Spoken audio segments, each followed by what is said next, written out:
Magandang umaga po sa ating lahat. Today, I will share to you from the first book of Kings, chapter 3, verses 5 to 12. One day, God appeared to King Solomon in a dream and said to him, "Ask something from me and I will give it to you."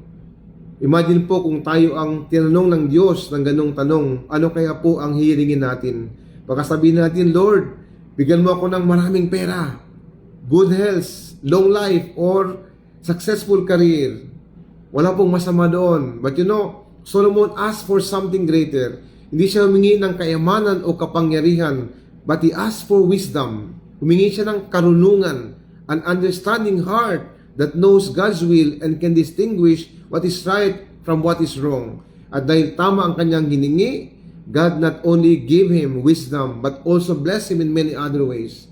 Mga kapatid, this Bible verse challenges us to examine our prayers.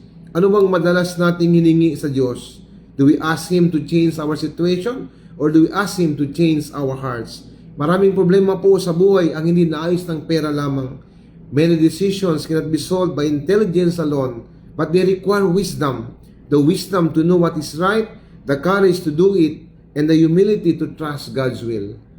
May the Lord bless you and keep you. May the Lord let His face shine upon you and be gracious to you. And may the Lord lift up His countenance upon you and give you His peace.